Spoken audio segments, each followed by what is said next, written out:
Lo primero que se te ocurre si yo te digo la palabra hombre. Pues compañero de viaje, compañero de viaje. Evidentemente desde cualquier punto de vista, desde el punto de vista por una parte humano y también desde el punto de vista profesional. Si hablamos de la perspectiva de género, en lo que soy experta, pues también seguiría diciendo compañero. Si hasta ahora siempre se ha dicho que un poco el hombre iba siempre un paso por delante, o aquello que se decía detrás de todo gran hombre hay una gran mujer, pues lo que sucede hoy es que hay que saber tener claro que hombre y mujer tienen que andar a la par. En pleno siglo XXI ya no hay detrás de, ni detrás de un hombre ni detrás de una mujer. Hay que andar a la par para conseguir verdaderamente transformaciones. Claro. Es la única manera y por tanto compañero de viaje, desde todos los puntos de vista. Eso está muy bien en lo teórico y súper bien en lo práctico. Lo que pasa es que luego a lo mejor lo práctico no es todo lo suficientemente definitorio la palabra hombre en cuanto a que sea compañero. Hay mucha distancia entre la teoría y la realidad. Bueno, había una cosa que decía Elena Simón que a mí me gustaba siempre muchísimo, que es lo que sucede ahora mismo en nuestro país, ¿no? Tenemos una igualdad legal que es absolutamente maravillosa en cuanto a lo que son las leyes, creo que de las más modernas que existen ahora mismo en el mundo y que han sido copiadas e imitadas por grandes países, que han mirado pues, desde nuestra ley orgánica para la prevención de la violencia de género de 2004 hasta la ley de igualdad de 2007, por ejemplo. Sí, sí. Sin embargo, sí hay una esquizofrenia entre lo que es la igualdad legal y la igualdad real, que no están a la par. Si antes decíamos que hombre era ser un compañero de vida que vaya a la par, y con vida voy en todos los sentidos y a nivel profesional también, y que hoy tenemos muy claro eso de la igualdad de derechos, sin embargo luego en la realidad no es así. No es así, es decir, que todavía ahí queda mucho por hacer. Claro. A pesar de que el hombre hoy a veces, bueno, no el hombre en general, porque a mí a veces esa generalidad no me gusta, un tanto por ciento de los hombres, y sobre todo en los hombres jóvenes, según la última macro encuesta que salió, tienen miedo como de estar perdiendo su situación de privilegio y se sienten amenazados porque piensan que la mujer ha adquirido en los últimos años muchísimos más derechos que incluso el propio hombre. Claro. Esa es una versión totalmente sesgada y manipulada porque no es real, no es así. Ayer mismo veíamos y antes de ayer como en A Coruña pues se manifestaban muchísimas mujeres pertenecientes a la empresa de Inditex, precisamente para que se valoraran y se reconocieran sus derechos frente a los hombres en la misma empresa donde, por ejemplo, la brecha salarial existe y además es bestial. Por ejemplo, no les reconocen a las mujeres la antigüedad en su puesto de trabajo y quieren que se les reconozca. Entonces, todavía queda mucho por hacer, pero se ha manipulado mucho. ¿No? Que la educación es la base. Claro. La educación es la base. ¿De qué sirve hacer si no hay una base? Y además yo siempre he dicho, todas y todos hemos sido educados en desigualdad. Tu Paco ha sido educado en desigualdad. Yo he sido educada en desigualdad. Y también está lo que se llama eso de los velos de la desigualdad. Nos tenemos que ir quitando velos y velos y velos para poder ir aceptando. ¿Cómo se hace eso? Es que no hay otra manera, sino a través de la educación. ¿Y la finalidad cuál es? ¿Converger? Claro. Eso sería. ¿Todos por igual? Todos por igual, todos por igual. Es decir, cuando a veces han asemejado machismo y feminismo, que es una auténtica atrocidad, porque es que no es ni el antagonismo ni es lo mismo, ¿vale? Porque el machismo sí habla de superioridad. Los hombres que son machistas, que yo diría que quiero pensar que ya son más minoría, si son aquellos que piensan que por el hecho de ser hombres son superiores a las mujeres. Pero el concepto contrario, como tal, no existe, es otro bulo que se ha creado, que es el llamado embrismo, ni siquiera está reconocido por la Real Academia Española de la Lengua. Entonces, el feminismo lo que ha pretendido desde sus orígenes es la igualdad de derechos entre hombres y mujeres, entre etnias, entre razas. Un hombre puede ser feminista, yo lo defiendo a ultranza, claro, que eso a veces también me ha creado controversia. Seguro. Pero un hombre se puede definir perfectamente feminista, igual que existen mujeres machistas. Correcto. Claro, esto que estamos hablando, Mercedes, digamos son conclusiones de los tiempos actuales que nos ubican en una situación X. Pero esto viene de largo. Esto totalmente tiene una moviola, ¿no? Totalmente. Una moviola que en tu caso, cuando detectas en tu vida que no hay base educativa para el objetivo de ser compañeros. Pues yo lo noté en mi infancia. Fíjate, si me retrotraigo de verdad en mi misma infancia, donde teniendo unos padres absolutamente maravillosos que luego van a defender que yo como mujer estudie exactamente igual que mi hermano y que vaya a la universidad y que curse estudios superiores y demás, eso lo tenía muy claro. Luego cuando entrábamos dentro de la casa, eso ya no lo veían igual. La película y cambiaba. Ellos no entendían que mis hermanos tuvieran que hacer ninguna tarea del hogar, ni siquiera colaborar. Bueno, antes dirían en todo caso ayudar, como si hicieran un favor. Y entonces hoy sería, por supuesto, colaborar. Y entonces ahí es donde mi alma rebelde empieza a revolverse cuando yo veo que en determinadas situaciones a mí incluso se me exige, pues yo qué sé, cosas como hacerle la cama a mi hermano. Un plus. ¿Sabes? Y yo decir que cuando me la van a hacer ellos a mí. Estamos. Entonces me decían que era muy respondona, porque la mujer que ha reivindicado sus derechos, enseguida ha sido tildada de rebelde, respondona, nada sumisa, etcétera, etcétera, etcétera. Claro. Es que venimos de generaciones X, concretas, con conductas muy marcadas. Que por desgracia, yo que estoy Paco en el aula, todos los días, todavía en pleno siglo XXI, me encuentro con casos en los que hoy en día se sigue todavía, no se sigue dando. Hay muchos hogares en los que sí, me parece fabuloso, y cuando a mí se me da a conocer, recalco mucho en clase que a ese hogar se está haciendo una labor fantástica por parte de esos padres, de esas madres, que están dándole tanto a su hijo y a su hija, pertenecientes al sexo que tengan y al género, la misma educación en todos los sentidos. Pero todavía me encuentro con muchos casos en los que eso no se produce ni por parte de los hijos, ni siquiera, por ejemplo, si es una pareja heterosexual, hacia el propio marido. Pondremos lupa. Mercedes, vienes al mundo en Jaén, capital. Sí. Hija de una familia humilde. José, tu padre, funcionario, propietario de tierra o gestor de tierras. Tu madre, Elisa, labores ya con sensibilidad feminista o de derechos de la mujer. Sí. ¿Verdad? Y ella no lo sabía, ¿eh? No, ella no lo sabía. Como muchísimas otras mujeres. Como una actitud vital, ¿verdad? El no asumir esa condición de desigualdad, ¿no? Claro, no podían ser rebeldes, porque estamos retrotrayéndonos al franquismo. No podían ser rebeldes, pero sin embargo creo que los primeros gérmenes reales del feminismo en nuestro país se gestan en el franquismo por parte de muchas de nuestras abuelas y muchas de nuestras madres, que no daban a lo mejor el paso total de rebeldía, pero que sí que es verdad que de puertas hacia adentro sí tenían la capacidad de poder educar a sus hijas para que no pasaran por lo que ellas habían tenido que pasar en esa educación. ¿Y tú tomaste nota? Yo tomé nota totalmente. A mí mi madre me influyó de una manera muy notoria. Es decir, yo hoy pienso muchas cosas de mi madre y digo, vamos, feminista total y absoluta. Qué pena también que naciera en la época que por desgracia le tocó nacer, ¿no? Claro. Porque ella muchas veces dijo, pues a mí me hubiera gustado seguir estudiando, Claro. porque se admitía que una mujer hiciera un determinado estudio y llegado un momento que la mujer dejara de estudiar. Estoy hablando, claro, de las generaciones de mi madre, que también son, claro, de principios del siglo XX. Claro. Pero a mí mi madre pues me decía clarísimamente que yo estudiara, que tenía que ser independiente económicamente, y aquella frase que me marcó de una manera muy profunda, pues cuando me dijo, por favor, solamente te voy a pedir una cosa como madre, en una conversación que una vez estábamos teniendo y que se me quedó grabada, ¿no? Que me dijo, no dependas de un hombre, no dependas de un hombre. No me dijo nunca no te cases o no vivas con un hombre o los hombres son malos, no me dijo eso.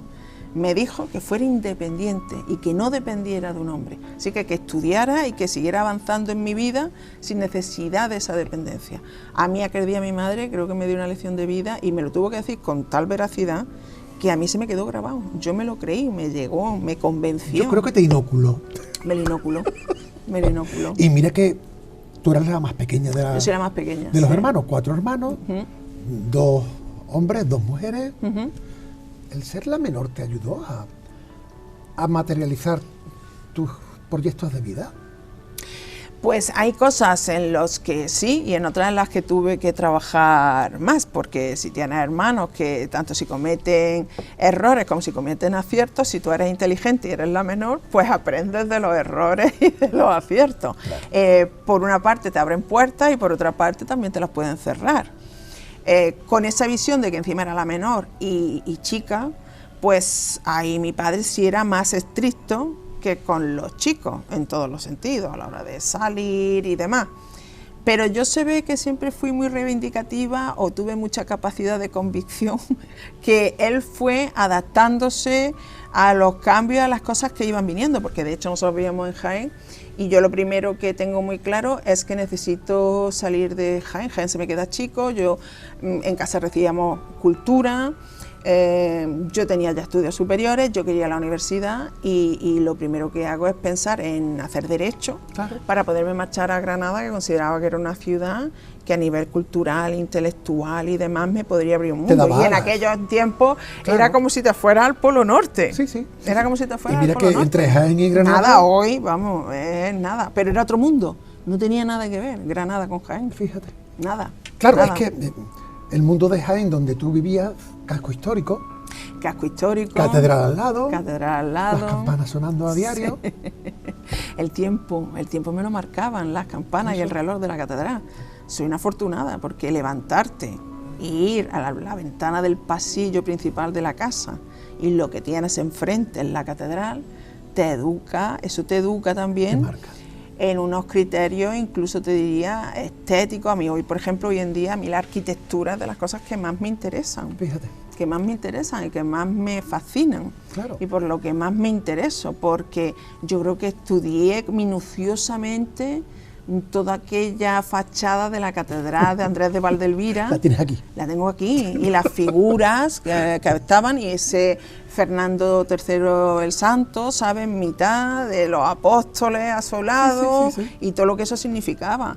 Y esa campana que hasta tocaba por aquello, entonces tocaba muerto. Y entonces eso marca muchísimo. Vecinal, muchísimo. Sí. Con el convento de clausura del Renacimiento a 2 pasos, que eso lo veía desde mi dormitorio. Las teresianas de por medio. Las teresianas de por medio. Educaron desde pequeñita, ¿no? Que me estudiaron, sí, desde pequeña. Sí. Pero luego además te fuiste a la Diputación, un edificio histórico también, la guía sí, de la Caridad, ¿no? Los primeros años, que otro edificio precioso que hay en Jaén, a 2 pasos de la catedral, también lleno de piedras, que ¿no? hoy es la Diputación, es un edificio neoclásico, claro, con un claustro maravilloso. Mi historia es emulando un poco a Antonio Machado, si él recordaba un patio, sí, ¿sabes? ¿Tú limonero, claustro. Los claustros. A mí mi vida ha estado rodeada de claustros, me he criado entre claustros y por eso me crea tanta fascinación que cuando viajo busco siempre algún claustro. Ay, qué bueno. Es una constante en mi vida, porque luego me sucedió igual cuando tras las teresianas estudio en el seminario, claro, y mi vida la marca el seminario. Dirán, ¿y esta mujer cómo está estudiando en el seminario? Tiene una explicación, evidentemente, ¿no? ¿Por qué? porque estaban ya haciendo institutos públicos en Jaén, y en el barrio, en el casco antiguo, no había ningún instituto público, y mientras hacían la contratación del terreno y se edificaba y se hacía, coincide justamente que yo termino lo que entonces era la EGB, y para hacer el BUP pues tengo que irme a un instituto. ¿Qué hace entonces en aquel momento la ¿Ya consejería? era educación mixta? Sí, ya sí era. Antes era niño con los niños y pero las niñas. todavía existían en Jaén, en aquel año existen todavía 2 institutos que están separados. Vale. Los chicos por un lado, estaba el Masculino instituto y masculino femenino. y el instituto femenino. Vale, vale. Y pues para mí me parece muy rompedor porque anuncian que va a ser mixto. Anda ahí. Y entonces yo decido que quiero estudiar ahí. Bien. Yo decido que quiero estudiar ahí. Entonces se alquila el seminario, que era enorme y tenía unas instalaciones, un edificio de piedra maravilloso, Techos altos. que le sobraba la mitad de... Espacios por todos lados. Sí, ya empezaba a haber crisis de vocacional. Ya, normal. Entonces ya había que había... optimizarlo. Entonces había que optimizarlo. Entonces Claro. el obispado se lo alquila.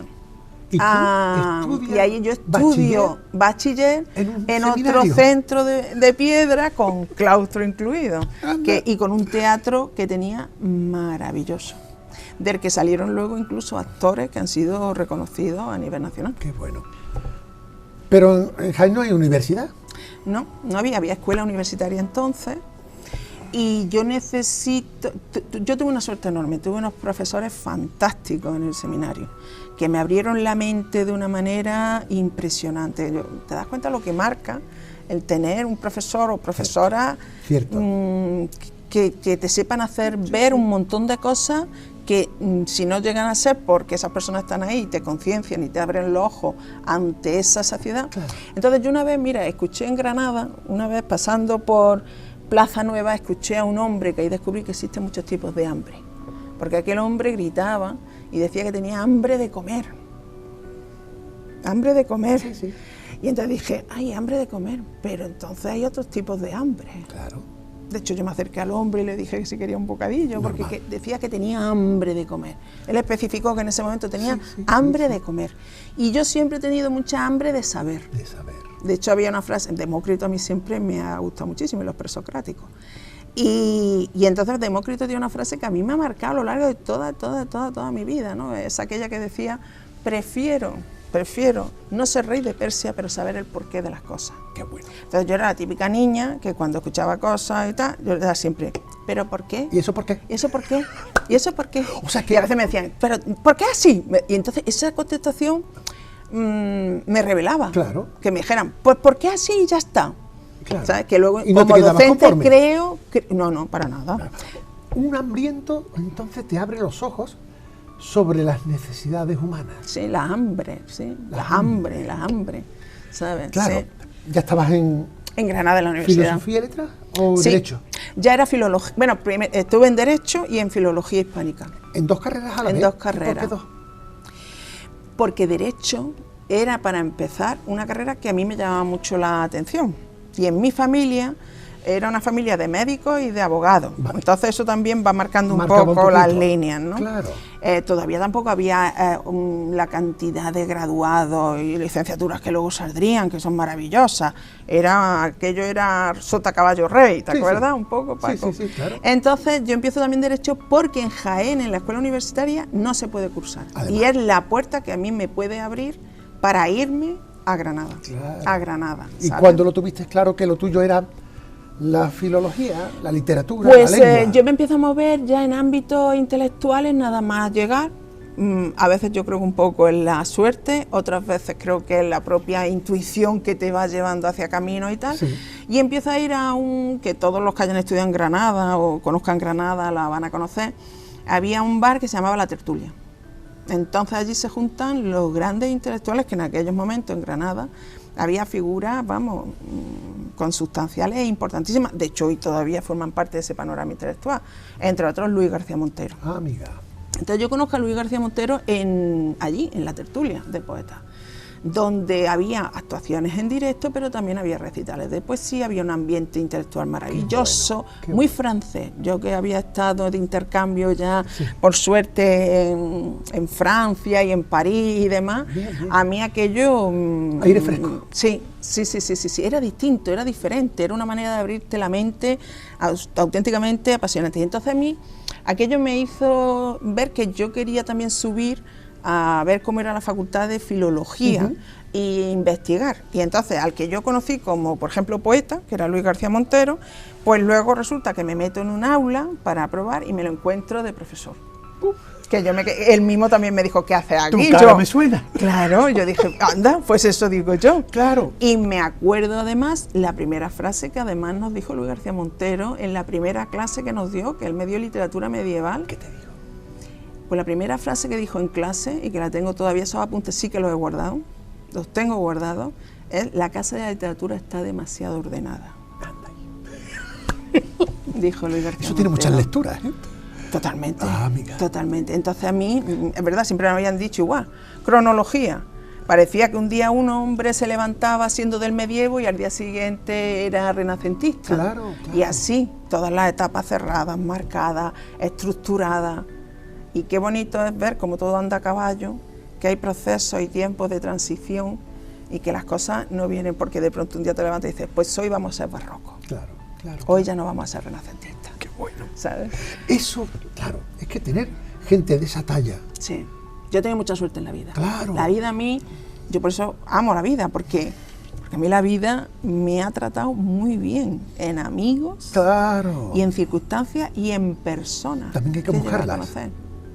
Sí, yo no sé por qué he tenido Había ese imanes, ¿no? instinto. Vale. Igual que lo tengo para los restaurantes. También. Que muchas veces cuando voy con amigos, vamos a viaje y demás, siempre dicen, donde diga Mercedes, comemos. O sea, que tienes buen Pues, feeling. pero a veces sin conocer. Pero he dicho, yo creo que ese, sí. Pues lo creo que en la vida me ha pasado igual. Yo creo que el hambriento te dio una sensibilidad especial.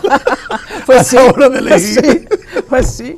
Es que el hombre era tan sincero y Tan resonaba, auténtico, ¿no? resonaba con tanta sinceridad, Hombre. aquella voz ronca, Claro. diciendo que tenía hambre de comer. Porque en mis hambres mando yo. Exactamente, exactamente. ¿Te Lo licencias? importante es tener hambre. Claro. Lo malo es cuando en esta vida no se tiene hambre de nada, Claro, o de nada, claro. como lo diríamos, ¿no? Y es verdad, es verdad. Es más, ahora que dices eso, el otro día estaba de senderismo y no hay cosa mejor cuando estás en el campo que un buen bocata con un chorizo y una Coca-Cola, por decir algo.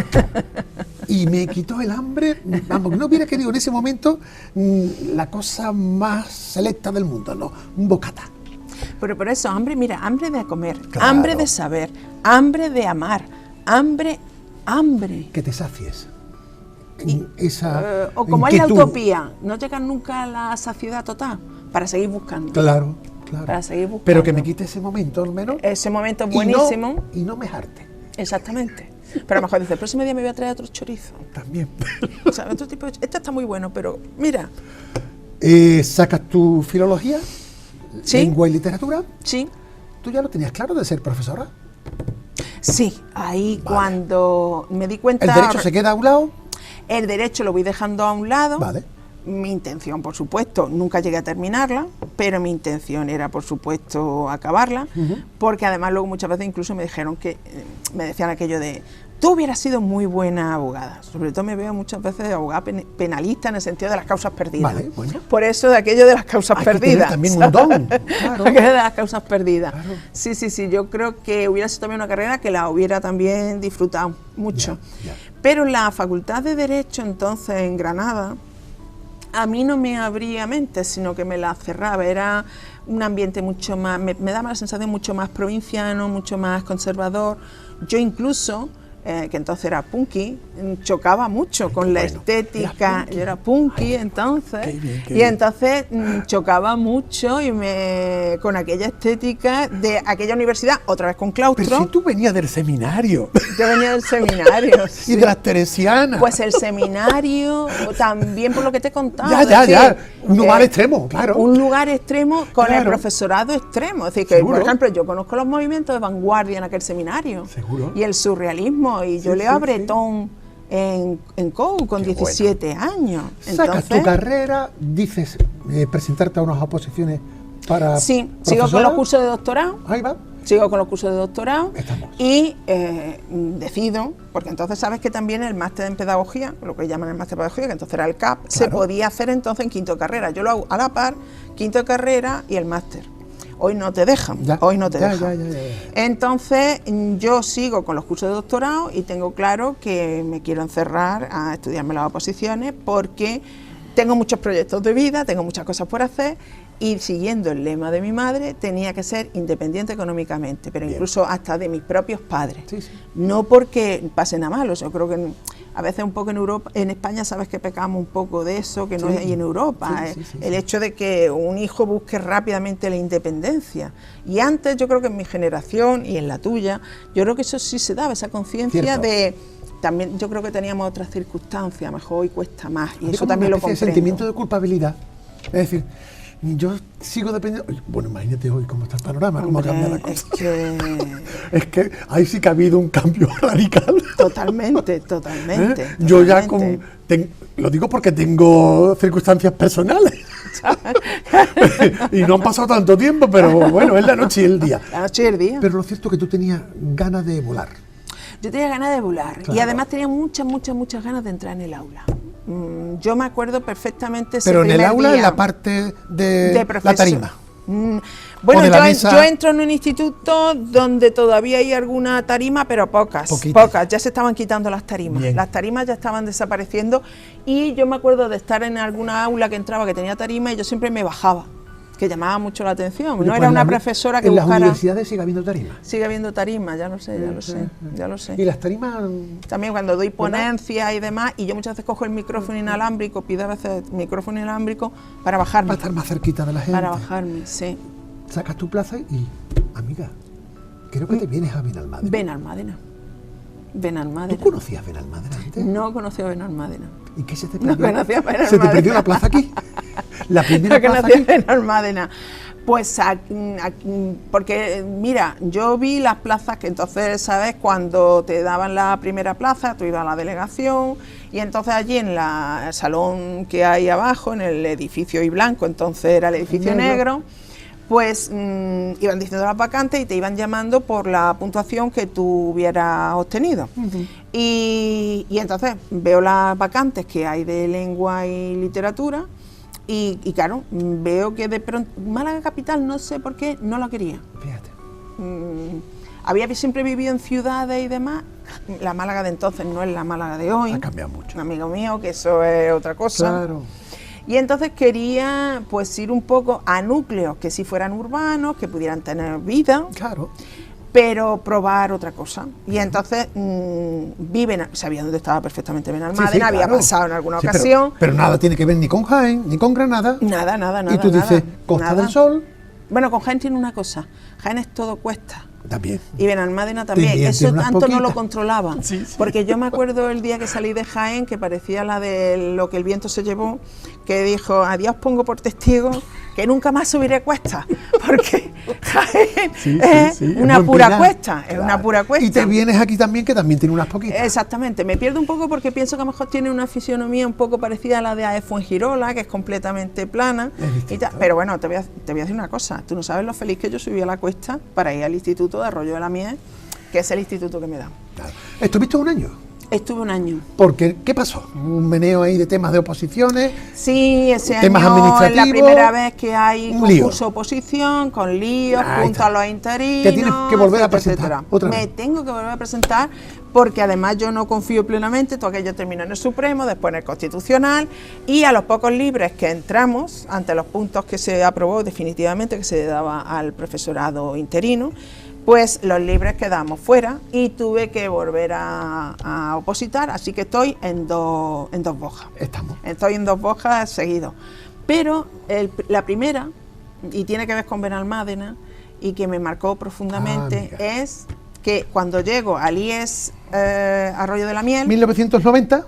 1990, por ahí andaría, sí, 1990, pues me encuentro, claro, con que como a los libres estamos haciéndole un poco una situación tensa al profesorado interino, al que también le han tenido que decir en ese momento, relegarlo por una sentencia del Tribunal Supremo de Andalucía, pues me encuentro que me recibe el profesor al que yo voy a sustituir y no pude tener mejor maestro. Porque ahí tú diría la plaza maestro. la consigues por la sustitución de Jesús Majada. Exactamente, que estaba libre porque Jesús Majada iba a empezar, si no recuerdo mal, unos estudios de investigación en la universidad. Y pedía la Y excedencia. pide una excedencia. Exacto, claro. Y entonces Jesús Majada está allí para recibirme. Y conozco a Jesús Majada. ¡Qué suerte! No, ¿Te pasó en Granada? No pude tener más suerte. Y ahora sí. te pasa Por en eso Almámara. hay personas claves.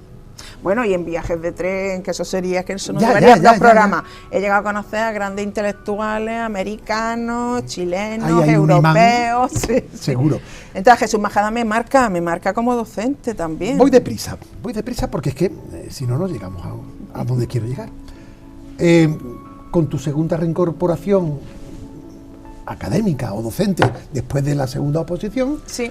bueno, no sé, pero te quedas por la zona. Estrecho de Gibraltar, San Roque, Fuengirola, Campo de Gibraltar con la línea. Y allí, estando en estos centros que te tocan por destino, creo que se va incrementando tu conciencia sobre las diferencias educativas entre los chicos y las chicas. Sí. Y ahí, Sí. digamos, coge o intentas coger el toro por los cuernos. Sí, yo creo que es una conciencia que en realidad, fíjate, desde más tierna infancia, por lo que contaba antes, Sí, ya venía, estaba. Sí. Evidentemente, incluso en la propia universidad, donde hay otro ambiente, hasta ahí también Sí. noto que las cosas no son iguales para las chicas que para los chicos y tal. Estamos. Pero en ambientes incluso donde me tocó, porque me dieron también la primera definitiva, como fue el Campo de Gibraltar, me empiezan a remover también muchas cosas que veo a nivel social, que son muy duras, y también empiezo a estar en ambientes en los que a lo mejor de una manera tan clara no me había movido anteriormente. Ya. El Campo de Gibraltar, pues sabemos que es un sitio que es maravilloso, Muy pero deprimido. que muy deprimido económicamente, Social, donde me económica, empiezo cultural. a encontrar con que las desigualdades entre hombres y Son mujeres más radicales. son todavía mucho más radicales. Me encuentro con confesiones de alumnas muy duras con respecto a cosas que suceden en sus casas, con respecto a sus madres, con claros ejemplos fragantes de violencia de género en los hogares, cuando en España todavía no teníamos ni siquiera Seguro. la ley orgánica. Y además tú podías haber pasado de puntilla, Yo podía haber pasado de puntilla. como ocurre con muchos otros profesionales en sus ámbitos en cuestión. ¿A ti te puede esa situación? Me puede esa situación. Claro, que te Además, puede. todavía ni siquiera había una contabilidad, ni siquiera de las mujeres que eran víctimas de la violencia de género. Pero estando yo allí, hubo varios casos Claro. que salían en la prensa. Claro. Y entonces hay una asignatura que se llama Medios de Comunicación, que era una optativa, que entonces yo la elijo, hago una programación y me di cuenta que la imagen es algo tan potente que puedo dar medios de comunicación utilizando la imagen para educar, reeducar en lo que sería la perspectiva de género. Fíjate. Y ahí es como se empieza. Y empieza a ser incluso una asignatura de medio de comunicación que en el instituto pues empiezan a elegirla pues bastante alumnado y con el que hacemos incluso la primera campaña importante que sale por parte de unos adolescentes, una campaña contra la violencia de género que fomenta el ayuntamiento de los barrios. Sí. Y que elige los trabajos de mi alumnado. Entonces se hace un póster y con ese póster se forra todo el Campo de Gibraltar a partir de ese trabajo realizado cuando todavía apenas había ordenadores. Nada. O estábamos empezando. Claro, claro. Sí, Y partiendo de la nada, porque educativamente tampoco había no nada había nada, específico. no había Te materiales. lo tenías que inventar con iniciativas, actividades Nada, paralelas. nada. Y donde además te la jugabas, porque Sí. ahora a nivel educacional tenemos ya unas leyes fantásticas que además permiten que tú ya puedas hablar de muchas cosas en Sí, el aula sí, y claro. que además son materia de investigación y de trabajo en el aula, Me como la imagino- perspectiva de género, que sabes que es de obligado cumplimiento a nivel transversal en todas las áreas. Me imagino, Mercedes, que cuando tú intentabas en las aulas inculcar a tus alumnos ciertas terminologías, ciertos análisis, seguro que no te sería fácil por la inercia existente de que había que romper. Pues te voy a reconocer una cosa, yo siempre sentí por parte del alumnado, que era muy receptivo. Anda, Incluso además yo nunca he atacado, porque he dicho que siempre si tú entras a educar en la perspectiva de género con el ataque, los El chicos reproche, que claro. sienten o pueden sentir, ¿sabes?, que El bueno y el malo, sus ¿no? derechos Vale. van a decrecer y que tiene que aceptar, Te entiendo. que también va a ganar con muchas cosas, Seguro. pero que algunos derechos tiene que ceder. Seguro. Pues se pone a la defensiva. Buscar Incluso si los se pone a la equilibrios. defensiva, tienes que dejarlo. Entonces, por parte del alumnado, me quedé siempre alucinada porque hasta el alumnado masculino fue absolutamente receptivo a las clases. Donde Eso más fue mérito tuyo. obstáculo encontré fue en compañeros, Fíjate. en profesorado. Ah, amiga. En profesorado, Dentro de la casa. que no, sí, Claro, sí. ahí, Que ahí. a veces se reía. ¿Dónde va esta, no? ¿Dónde va esta? Va a descubrir el Mira mundo, lo que va ¿verdad? diciendo. Y en la Como familia. diciendo, esta puede ser hasta peligrosa. ¿Y en la familia de los alumnos? Pues en la familia de los alumnos también recibí comentarios a veces muy bonitos hasta el final del curso. Es decir, o cuando me marché de aquel instituto, que me escribieron varias madres y vinieron a verme Ya. para decirme que había marcado la vida de sus hijos. Y eso. ¿Y es por muy entonces fuerte. sonaba la palabra coeducación? No. La palabra coeducación, yo creo que éramos muy poquitas, diría más femenino los que sabíamos. La palabra coeducación, además, que es casi desde principios del siglo XX. Sí. Y que lo que tiene en su origen es el concepto de hacer una educación mixta, Claro. de chicos y chicas, donde chicos y chicas estudien juntos. Claro. Y hacer una educación inclusiva. Exacto. Ese es el origen de la Fíjate, coeducación. Me entretuve el otro día en ver qué dice la RAE sobre la palabra coeducación. Dice, enseñar en una misma aula y con un mismo sistema educativo a alumnos de uno y otro sexo. Claro. Esta definición no habla de una educación no sexista, sino de un modelo de educación mixta. Sí, ese es el origen de la coeducación.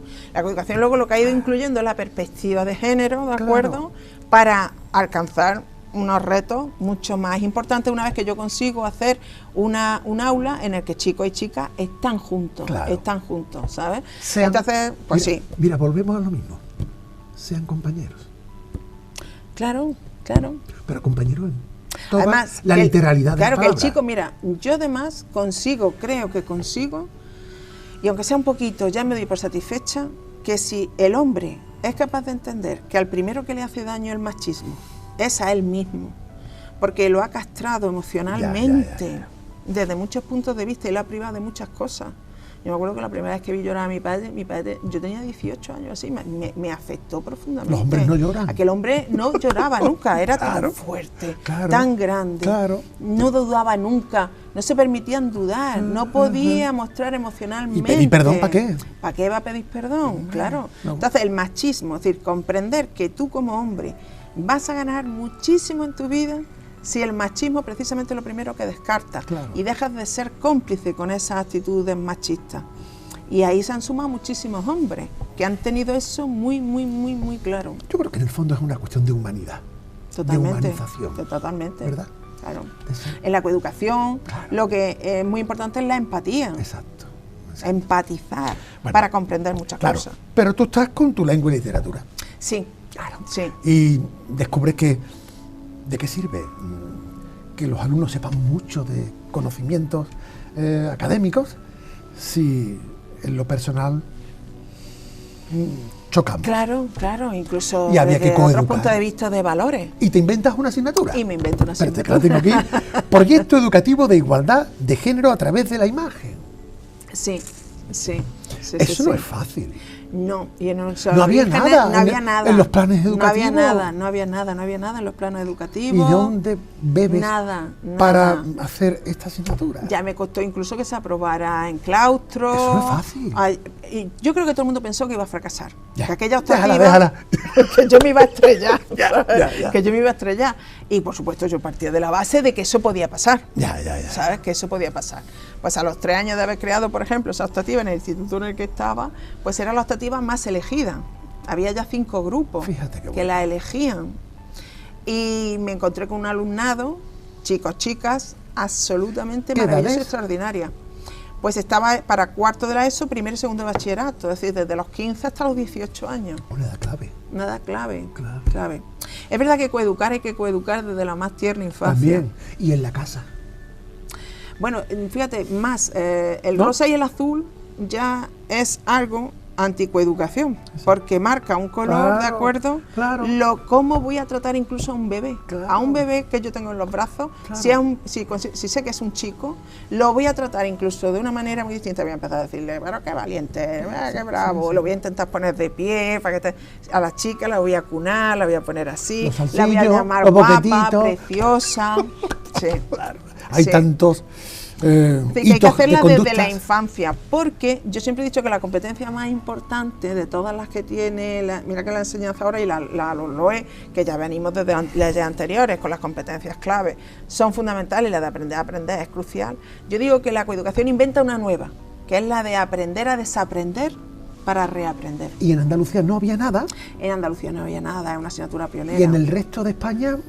Nada, porque a mí me llamaban de otras comunidades que me iban llegando ¿Qué noticias. pasa? ¿Que no había profesores sensibles en otro sitio? ¿No había problemática social en otro sitio? ¿Qué pasa Bueno, en la línea para que surja ese embrión?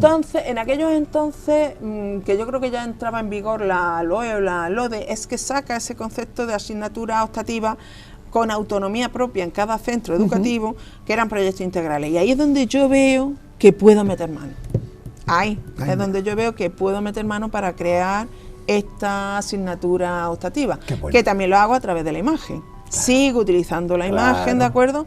Y alfabetizando al alumnado en imagen, tanto fija como en movimiento. O sea, que hacíamos vídeos, hacíamos cortos, claro, está atacando el carteles. tema desde varias perspectivas y con varias herramientas. Yo te voy a decir una cosa, nosotros hemos llegado a hacer exposiciones que han recorrido España entera. Yo no quería que eso se quedara en el aula, ni siquiera en los pasillos de mi centro educativo. Lo primero que quería es que saliera de allí y que fuera gratuitamente a todos los centros que nos lo solicitaran. Por eso ha llegado incluso a estar en el hall de la Universidad Carlos III. Te metes a productora, compras tus cámaras y haces tus guiones. Se alquilan. O se alquilan, ¿vale? Y buscas que haya testimonios audiovisuales de lo que tú intentas enseñar y al mismo tiempo intentas denunciar. Y la denuncia te sirve como primer documental audiovisual para poner de manifiesto que las mujeres no estaban en la historia. No, ni en los materiales curriculares que impartimos. De hecho, eso coincide con el año un poco 2015, donde, no sé si tú recuerdas, Paco, que la ONU suspendió el sistema educativo español porque la mujer no estaba presente más que en un 7,5% en los materiales curriculares. Es decir, no hay mujeres. Nada. En los libros de texto tú los abrías y no había mujeres. Las mujeres parecía que no habíamos pintado nada ni habíamos hecho nada, absolutamente nada. Hiciste ese primer documental que se titulaba Ellas, mujeres que han hecho historia, pero no que están no están en la historia. ¿Lo vemos un poquito? Venga, vamos perfecto. A verlo.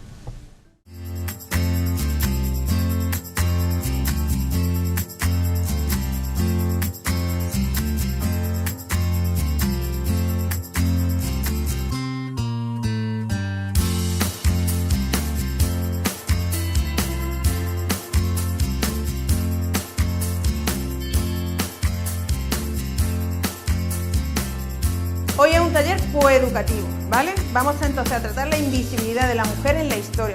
Todas las mujeres que aparecen aquí, su lucha es para los hombres y para las mujeres. ¿Os suena haber visto a muchas mujeres a lo largo de estos años de instituto en los libros de texto? La invisibilidad de la mujer es total y absoluta. ¿Creéis que ha habido muchas más escritoras? Sí, muchísimas más. Se está falsificando y a veces os digo una cosa, los propios profesores tampoco somos conscientes de esa invisibilidad. Nos hemos acostumbrado a que la mujer no esté en las cosas. ¿Se nos está contando la verdadera historia? No. Las mujeres son las grandes ausentes de la visión del mundo que forjamos en nuestro sistema educativo.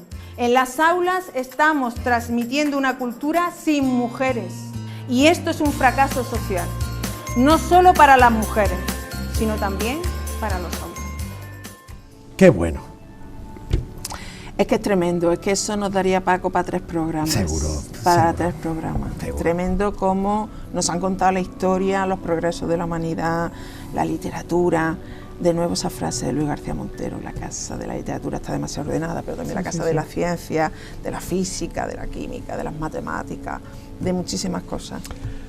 Bueno, pues abres brecha, sigues al mismo tiempo educando en lengua y en literatura, sí, pero también en esa coeducación que hace que sea un plus para tus alumnos. Sí, por eso yo digo que tenía el corazón partido. Claro. Que tenía el corazón partido porque cuando te preguntaban ¿de qué eres? ¿Tú de qué eres? Claro. Pues siempre, el primer año de mi docencia tuve claro que decía siempre de lengua, pero sí, sí, de lengua y de igualdad.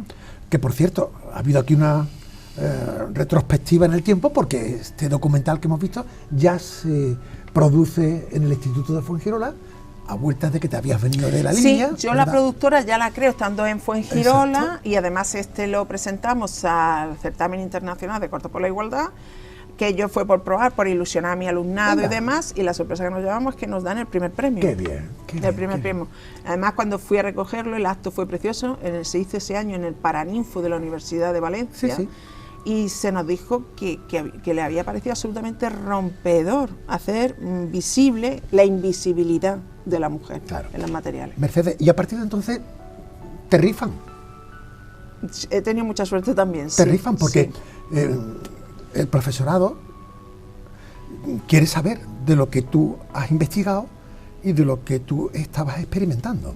Empieza a haber hambre de coeducación. Exacto, hambre de coeducación. Claro. En el sistema educativo las leyes empiezan ya a meter la perspectiva de género con obligado cumplimiento. Claro. Y entonces hay que encontrar a personas que evidentemente empiece a formar a un nuevo profesorado que esté interesado en ello. Y es cuando empiezo a colaborar con muchísimos centros del profesorado, con universidades de toda España, aviones, claro. Y surge otro documental. Y surge otro documental, casi ha habido varios, muy cerquita del primero, Las Educadoras, ¿no? Las Educadoras. Además, el primero es un cortometraje, este es un documental que además se presenta, además en el Festival de Cine de Sevilla de ese año, inmediatamente después en la sección no competitiva del Festival de Cine de Málaga. ¿Vemos otro poquito? Sí. Venga.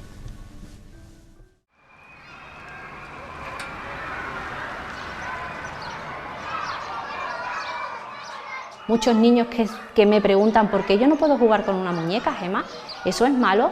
¿O porque yo si juego con una cocinita me insultan? Los niños y las niñas quieren vivir en libertad. Lo que pasa que bueno, entran en ese proceso de socialización y con el tiempo se van olvidando de quiénes fueron cuando eran pequeñitas y pequeñitos.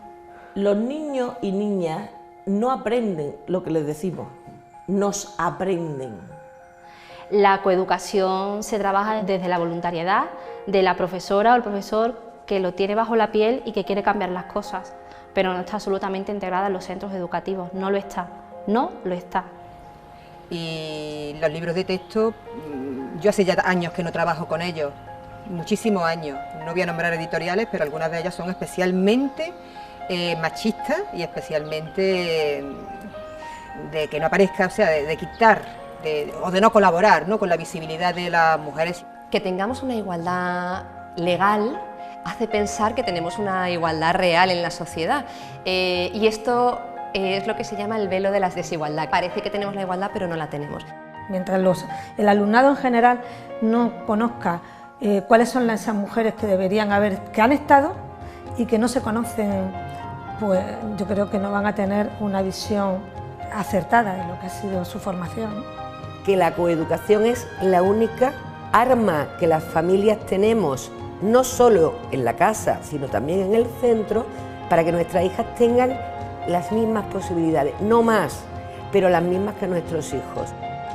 Me niego como profesora en igualdad, como coeducadora, a aceptar que hay culturas que tienen unos estereotipos asignados, preasignados, al igual que me niego a pensar que un sexo tiene un estereotipo asignado. Estamos moviendo 1.800.000 niños y niñas y adolescentes en un proyecto de futuro, una sociedad mejor. Y esa solo la garantiza educarse en una escuela en igualdad. Solamente con un gran pacto en el que todos, absolutamente todos los políticos, a una, hablen de la igualdad y de todas esas medidas que se tienen que tomar en torno a la igualdad, empezando por la educación, Solamente de esa manera vamos a cambiar esto. Es la única forma.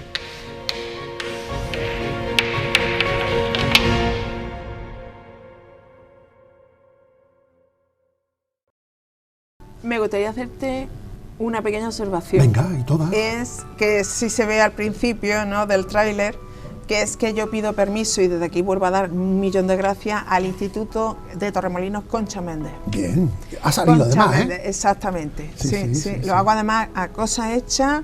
La verdad que se aprueba en el Consejo Escolar y su directora nos recibe con los brazos abiertos y nos permite grabar. ¿Por qué? Porque estamos ante una de las grandes poetas de la generación del 27 que no aparece nunca en ningún manual. Qué bueno.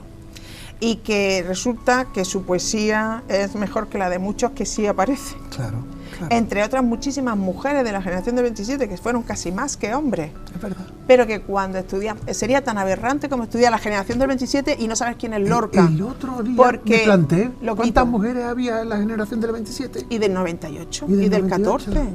¿Y quieres saber que me vino la ignorancia?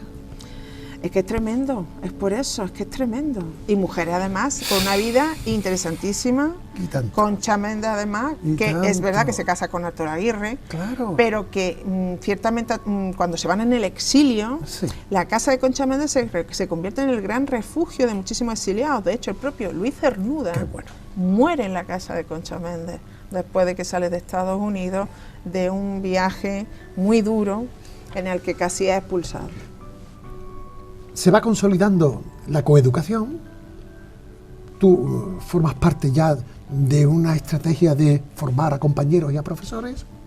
Te vienen muchos reconocimientos. Sí, he tenido mucha suerte también. ¿Eh? Porque, bueno, se ve que la asignatura va calando y que la educación de nuestros jóvenes va teniendo semillas para cuando sean adultos y maduros, ¿no? Porque esa es la base de lo que decíamos antes, Totalmente, educando en las aulas y educando en las casas, ¿no? totalmente. Pero te hacen toc toc y la política te llama. Si no la política, Sí. Se me llama para un alto cargo en el gobierno. directora Sí. del Instituto Andaluz de la Mujer. Sí. ¿Hace de eso 4, 5, 6 años? Soy muy mala para los años. Tú también. Creo que son 4. Por ahí son andará. 4. En la primera legislatura En la del- primera del legislatura Partido Popular del con Partido Popular Ciudadanos. con Ciudadanos. La Consejería de Igualdad está en manos de Ciudadanos y Ciudadanos me llama como técnica. Ellos defienden mucho en sus políticas que Normal. quieren crear, que quieren que a los cargos sean técnicos y no obligatoriamente personas que estuvieran adscritas a algún partido político. Yo no estaba Eso en es ninguno. magnífico y ojalá siempre fuera así. A mí igual, yo comulgaba mucho con ese tipo de políticas, Claro. que llamaran a las personas por técnico. Yo creo que eso tendría que aplicarse Siempre. desde muchos puntos de vista en todos los partidos políticos y en muchísimas cosas, como sucede muchas veces en los países nórdicos, donde un partido político, si pierde una elección y se va, a lo mejor una persona técnica que está en un puesto importante no deja de No la tocas. tener... No la tocas porque su trabajo lo está haciendo bien. Está claro. Y también había una cosa que era muy importante que a mí me daba mucha tranquilidad, que como también decía mi padre, ten siempre un lugar donde volver. Yo era funcionaria del Estado y por tanto dije, si esta aventura, por lo que sea, o me defrauda, o yo veo que no puedo con ella, o tengo que dejarla, yo tengo donde volver. Yo creo que eso es muy importante, Claro. porque si no es cuando te atas más a la política Claro. y te quedas ahí porque no tienes dónde ir. Eso Y eso abunda. es tremendo. Eso abunda. Y eso es de las cosas que te tengo que reconocer, que cuando conocí la política de primera y me metí en directo en ella, me chocó muchísimo Claro. y me defraudó. De ahí que aguantarás poco tiempo. Sí. Un añito, un año muy intenso, ¿eh? Ojo. Muy intenso, muy Ya intenso. quisieran muchos que cumplen 4 años Muy intenso. hacer tantas cosas como tú hiciste en ese año. Sí, la verdad es que sí. ¿Eh? La verdad es que sí. La verdad es que sí. No es cuestión de cantidad, es cuestión de calidad. Sí, pero en ese sentido había una cosa también que me chocaba mucho, que era aquello de que muchas veces tenías que ir a actos y las redes sociales, te hacen redes sociales enseguida, todos los días tienes que estar en actos, y yo decía, pero si es que mi lugar está en el despacho, no tengo por qué ser un alma visible. No. O tengo que ser visible para lo que tengo que ser Claro, visible. hay que Por gestionar. ejemplo, en el caso de Lian, evidentemente, pues para estar ahí, por ejemplo, con la empresa GISE, que era la que llevaba todo el tema de los pisos de mujeres maltratadas y de hijos, por supuesto, pues ahí está visible para esas mujeres, Claro. hacer visitas a esos pisos, Claro. conocer de verdad sus Ahí le necesidades. pegaste una chuchón buena, ¿no? Ahí sí, hicimos además, incrementamos económicamente, igual que en los centros de la mujer, los CIN, incrementé, creo que fueron cerca de 4,5 millones de euros. No se me puede olvidar el bodegón que hemos montado aquí, de publicaciones, donde se pone de manifiesto el desarrollo que te he traído algunas. El desarrollo que ha tenido tu asignatura, tu coeducación. Esto, Canarias, Murcia, Valencia, de todos los rincones de España, Extremadura, que quede constancia, incluso con un merchandising que está aquí, como para que nos sirva de este es el concurso, además, que llevamos ya su 9ª edición y que es un éxito aquí en la provincia de Málaga. Y tanto éxito, como que hay un himno, al hilo de, ahí va a quedar un momentillo, pero tú vuelves de Fuengirola y consigues plaza en el Instituto Albaitar. Albaitar de Benalmádena. ¿4 añitos llevas? 4 años. Y el año que viene cerraré. Mercedes, las vueltas. Pues mira, me pareció precioso, Genial. Paco. Sí, abrí en Benalmádena y me pareció precioso cerrar en Benalmádena. Me habían dado también muy buenas referencias. Bueno, te queda todavía mucho carrete, ¿eh? Bueno, pero yo de docencia como tal, me quedo un año, ¿no? Bien. Y que muchas veces me dicen, no puede ser. Y yo digo, no, lo importante es tener la mente viva. Yo creo que la mente viva es lo que te dan, pues, las ganas, la idea, parece la juventud, y es verdad que trabajar con adolescentes, que a mí me fascina, porque yo soy profesora de vocación, también te rejuvenece, ¿eh? Seguro. Porque estás muy al día. Yo también he sido profesor. Y tú has sido también profesor, lo sé. Y de verdad que es lo mejor que me ha podido pasar en mi actividad profesional. Lástima que descubriera esta faceta de manera última, ¿no? Pero bueno, ahí queda, dicho por... A ti habrá que hacerte un día una entrevista, ¿eh? Bueno, yo... ¿Aquí? Yo tengo poco que contar. No. Pero una cosa, Mercedes, las vueltas de la vida, ¿no? En ese tiempo que ha habido entre tu primer año en Benalmádena, recién salidita de la facultad, y esta 34 años después. Eso es, y 34 años después, ¿vamos ganando? ¿Vamos mejorando en la coeducación? ¿Vamos avanzando o esto va muy lento?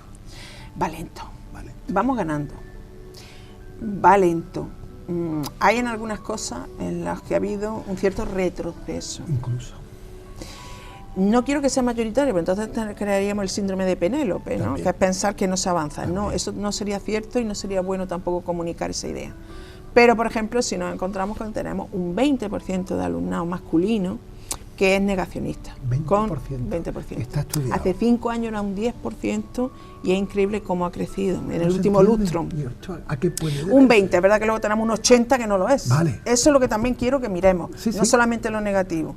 Pero ese 20% que hace que yo, por ejemplo, en mi asignatura, incluso tenga que explicar cosas que son obvias y que la obviedad no se explica, y que yo hace cosas de 10 años, por ejemplo, en la misma asignatura no tenía que explicar. Claro. No tenía que explicar. Y ahora tienes todo el rato que justificar, porque existe ese negacionismo de que ese bulo que se ha insertado de una manera tan verdaderamente maléfica, de que es una invención ideológica. Igual que no se nos ocurriría negar la violencia infantil, la pederastia, la violencia geriátrica. Es que no se nos ocurriría, nos parecería una auténtica aberración negar que hay un maltrato y una violencia hacia niños y niñas, hacia personas mayores, que estamos viendo por desgracia todos los días casos durísimos, en geriátricos, en residencias, vimos la pandemia, eso no se niega. ¿Y cómo es posible que podamos negar una violencia que en nuestro país ha creado un número de víctimas mucho mayor de lo que creó otro tipo de terrorismo también de Estado, porque la violencia de género lo es, como fue el terrorismo de ETA? Totalmente de acuerdo. Y que no negaríamos, negar, ¿quién niega el terrorismo de ETA? Y tanto. Eso es una aberración, pues es lo mismo, y como cuando se explica es verdad que a algunos se les tambalea, porque sí que les das que pensar que eso de invención ideológica. Además, yo siempre soy muy pragmática, y entonces a ellos, para a veces decirles cosas, que esto me puede pasar en una clase de lengua, ¿eh? Estoy hablando de una clase de lengua donde también tiene que salir y tiene que darse la perspectiva de género. Seguro. Por ejemplo, yo trabajo muchas veces en la prensa, que me encanta, a través de titulares, precisamente de cómo trata la prensa la violencia de género. Entonces, y a partir de ahí lo convierto en oraciones para analizar sintácticamente, Qué bueno. por ejemplo. Pones el Con lo bisturí, cual ya claro. estás metiendo la perspectiva de género en el aula.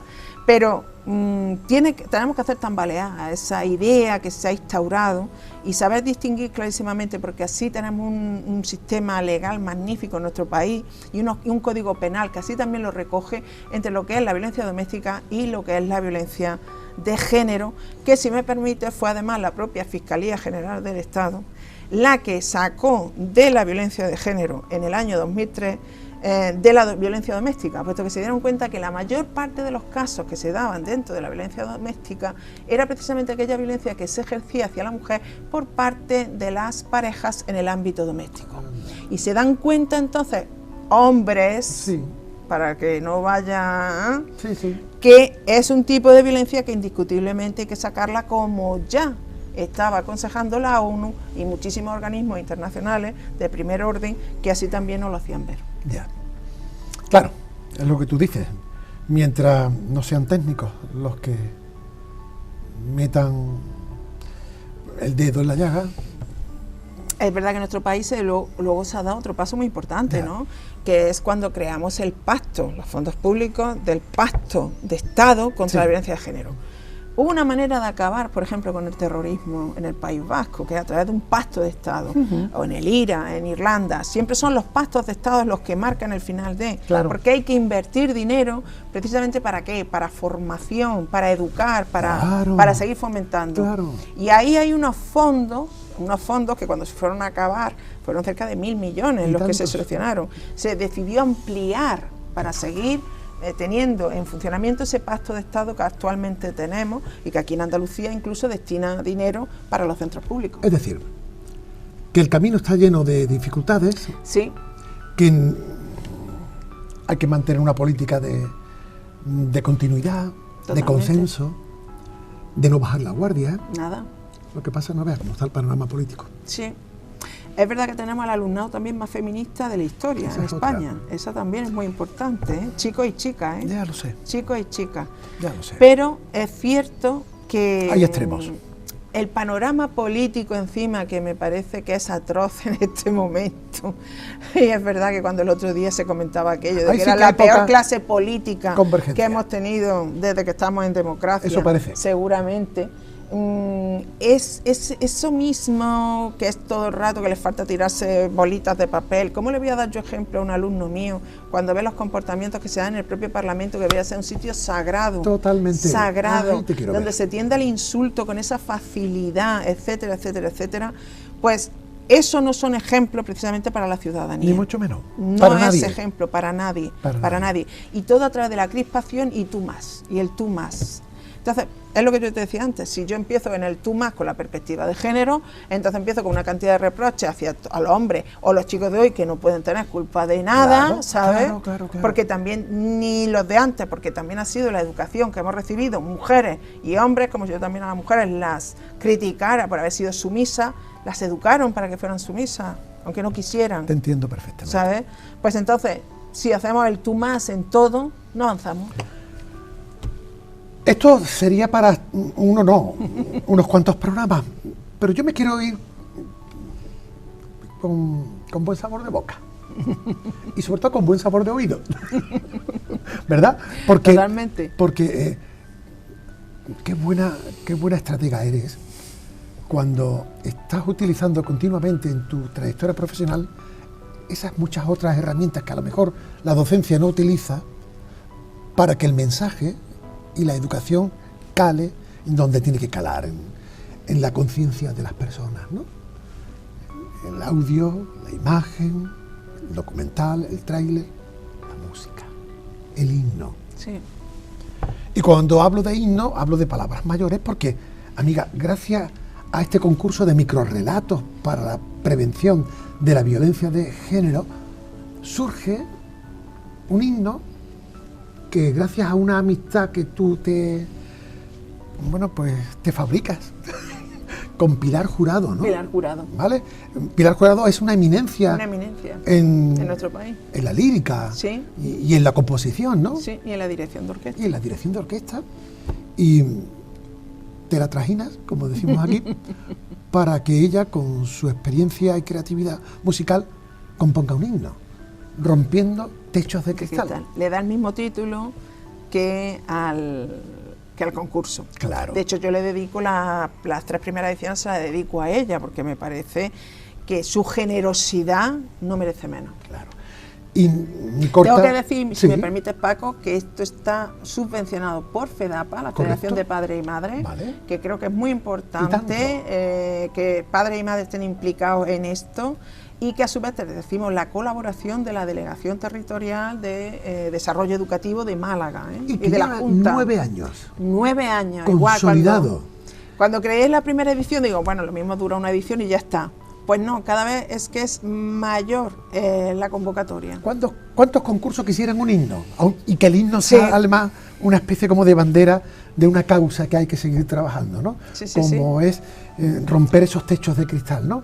Bueno, además tenemos el copyright, mira, tenemos una revista. Ya lo veo. Y no solamente también está en digital. Claro. Tenemos muchísimo merchandising que hemos creado, ¿sabes? Qué maravilla. Para que tenga mucha trascendencia, esto se pueda leer en muchos centros educativos. Pues te consigues a Pilar Jurado, te consigues al Conservatorio Manuel Carrá, a la orquesta que allí se tiene, al coro, y se plasma el himno. Sí. Y yo creo que es la mejor manera de que pongamos broche, si es que cabe ponerlo, a esta charla que ha sabido a poco y donde se pone de manifiesto, Mercedes, tu capacidad de lucha, tu compromiso y tu entrega porque la gente sea mejor y sea compañeros unos y unas y unos de todos y de todas. Sí, yo siempre he dicho además que hay que educar en igualdad para convertir esta sociedad y transformarla en un lugar más justo por equitativo. Creo que eso es muy importante. Pues veamos y que suene el himno. Mercedes, muchas gracias. Gracias a ti, Paco. Ha sido un placer. Igualmente.